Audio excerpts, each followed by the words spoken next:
Hersu Benarif dari Forum News Network. Sekretaris Jenderal DPP PDIP Hasto Kristianto tampaknya sudah mengantisipasi dia bakal ditersangkakan dan dia juga tidak mau sendirian masuk penjara. Dalam bahasa yang lain, ini Hasto sudah menyiapkan amunisi untuk menghadapi pertempuran yang diperkirakan akan berdarah-darah. Dalam tanda petik ya, antara dia dengan mantan kader, mantan petugas partainya, yakni Jokowi dan keluarganya. Selain Hasto sudah menyiapkan puluhan video berupa dugaan tidak pidana korupsi, lengkap dengan alat-alat buktinya ini yang disebutnya dugaan korupsi terhadap sejumlah petinggi negara. Sebagaimana dikatakan oleh juru bicara PDIP Guntur Romli, Hasto ternyata juga mengambil langkah, sudah mengamankan dokumen yang tidak kalah mematikan berkaitan dengan korupsi ini dan dititipkannya kepada sahabatnya Koni Rahakundini yang kini bermukim di Rusia. Dan tentu belum lupa ya, Koni Rahakundini adalah orang yang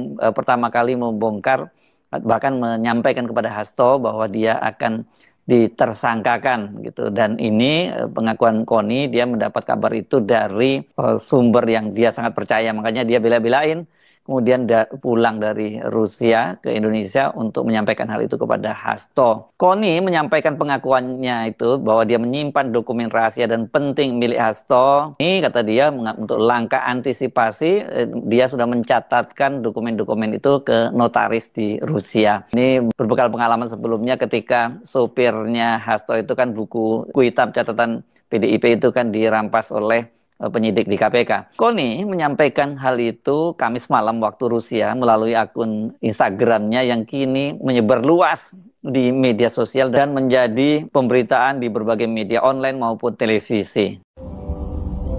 Kenapa? Tentang Mas Hasto. Tentang kasus Mas Hasto yang ditersangkakan ya, kalau nggak salah sama KPK. Tentunya saya prihatin dong. Prihatinnya apa? Beliau sahabat saya gitu kan. Saya banyak belajar dari beliau juga teman seperjuangan saat beliau proses doktor.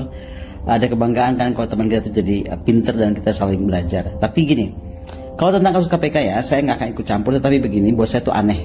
Udah seperti macam apa saja kasusnya sampai diumumkan harus pas malam Natal gitu kan. Sementara kasusnya itu juga nggak jelas. Kalau sampai saya tuh kalau dibilang tuh kasusnya sama sekali nggak jelas. Anyway, kalau memang Mas Hasto ditersangkakan pada malam Natal, saya sih cuma berharap satu aja.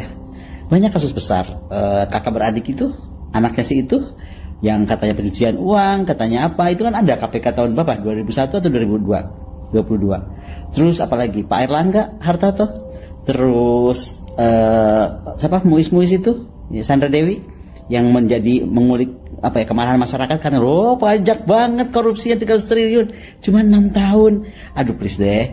Terus apa lagi? Banyak ya, aku nggak terlalu ngikutin kasus korupsi. Cuman kalau Mas Hasto dianggap menggelapkan bukan menggelapkan, apa sih bahasa itu, menyuap. Nah, sampai harus malam Natal dipanggil gitu. Sementara beliau, semua orang tahu dong beliau Katolik, dan mengganggu keterangan beliau malam Natal, ya sudah, saya berharap KPK memang sedang bekerja keras ya kan. Jadi memang betul-betul menggenjot mau malam Natal, mau malam tahun baru, mau malam Idul Fitri. Nah, coba kita tunggu nih. Mungkin kita positif thinking dong.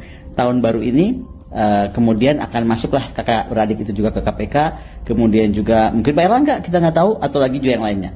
Terakhir, tentang Mas Hasto, nggak tahu ya, belajar pengalaman dari Pak Kusnadi yang tiba-tiba ada yang direbut apalah dari handphone atau buku catatan PDIP atau apapun. Saya cuma mau kasih tahu aja sebagai sahabatnya, pada saat saya pulang ke Jakarta banyak dokumen penting sudah saya amankan.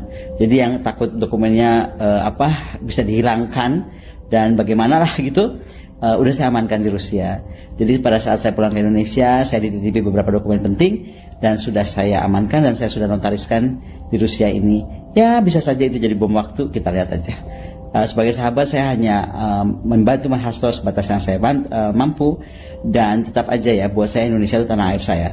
Saya itu rakyat bukan siapa-siapa, dan saya nggak terima aja banyak hal yang saya bilang betul-betul ada semacam ada desain gitu ya. Kalau saya boleh ngomong, toh saya yang kasih tahu di Akbar Faisal bahwa saya sudah di warning, Mas Hasto kalau terlalu keras akan di KPK-kan.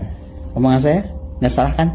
Meskipun para cacing cau bilang Bukoni tukang fitnah, Bukoni tukang gosip, Benar nggak tapi yang saya ngomong? Sih. Jadi begitu ya kawan-kawan. Ya, sebelumnya Guntur Romli, ini juru bicara PDIP kan menyatakan bahwa dia telah menyaksikan beberapa video pilihan yang dikumpulkan Hasto dan dia yakini apabila video tersebut dirilis maka akan menggemparkan dan mengubah peta pemberantasan korupsi serta publik opini. Jadi seperti yang saya sebut sebelumnya, ini Hasto nggak mau masuk penjara sendirian dan dia juga nggak mau mati sendirian. Jadi prinsipnya TG tibe. Kalau mati siji atau satu mati, yang semua harus mati juga gitu. Seperti dikatakan oleh Guntur Romli, video-video itu berisi nama-nama yang ketika nanti menyebar ke publik akan sangat mencengangkan. Nah, kalau kita menyimak pernyataan Koni, tadi dia menyebut sejumlah nama, termasuk 2 kakak beradik yang pernah dilaporkan ke KPK gitu ya. Artinya berarti ini bukan hanya keluarga Jokowinya saja ya, karena tadi kan Koni juga menyebut nama Erlangga Hartarto, ini sekarang menjadi Menko Perekonomian. Jadi artinya selain keluarga Jokowi berarti ada juga pejabat-pejabat lain dong ya, yang data-datanya disimpan oleh Hasto Kristianto. Dicanggih juga ini ya.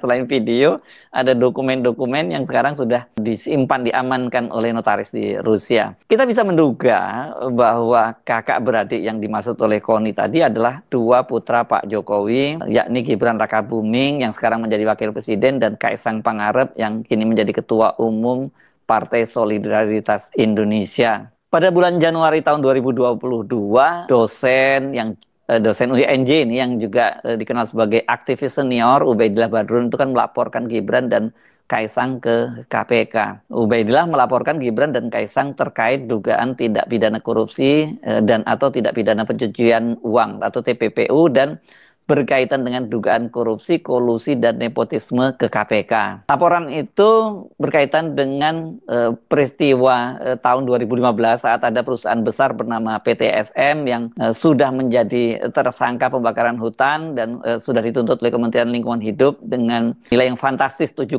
triliun. Ini PTSM adalah anak perusahaan dari Sinarmas Group. Namun dalam perkembangannya Mahkamah Agung itu hanya mengabulkan tuntutan sebesar 78 miliar. Itu terjadi pada Februari 2019 setelah anak presiden membuat perusahaan gabungan dengan anak petinggi perusahaan PTSM, kata Ubaidillah Badrun. Yang dimaksud anak presidennya adalah Gibran dan Kaisang, sementara petinggi perusahaan PTSM ini adalah eksekutif top di Sinarmas Group yang pernah kemudian menjadi duta besar di Korea Selatan dan menjadi anggota Dewan Pertimbangan Presiden, yakni Gandhi Sulistiono. Menurut Ubaidillah, dugaan KKN tersebut sangat jelas melibatkan Gibran, Kaisang, dan anak petinggi PTSM karena adanya suntikan dana penyertaan modal dari perusahaan Ventura. 2 kali diberikan kucuran dana, angkanya kurang lebih 99,3 miliar. Dan itu semua dilakukan dalam waktu yang tidak terlampau jauh. Dan setelah itu kemudian anak presiden, Gibran dan Kaisang ini membeli saham di sebuah perusahaan yang angkanya juga cukup fantastis,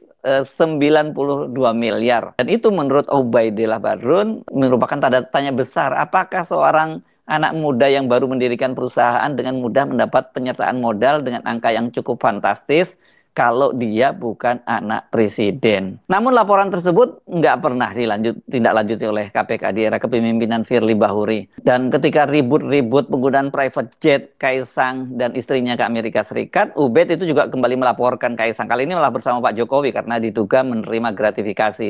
Ya logikanya kalau dia bukan anaknya Jokowi, nggak mungkin dia mendapat fasilitas ya. Kaisang dan Erina mendapat fasilitas jet gratis ke Amerika Serikat, walaupun belakangan diakui katanya mereka membayar masing-masing 90 juta, jadi bukan gratisan. Ubaidillah Badrun juga kembali menanyakan laporan sebelumnya terhadap Gibran dan Kaisang. Namun sampai sekarang ini hampir 3 tahun, nanti Januari nanti tahun depan itu pas 3 tahun berlalu, belum ada tindakan apapun dari KPK. Apakah yang dimaksud oleh Koni 2 kakak beradik tadi kasusnya yang dilaporkan oleh Ubaidillah Badrun? Atau Hasto itu mengantongi bukti-bukti lain gitu yang mungkin yang disebut lebih menggemparkan gitu, yang oleh Koni disebut bisa jadi bom waktu. Kalau bom waktu ini kan waktu-waktu bisa meledak begitu ya, kalau timernya di setel gitu ya.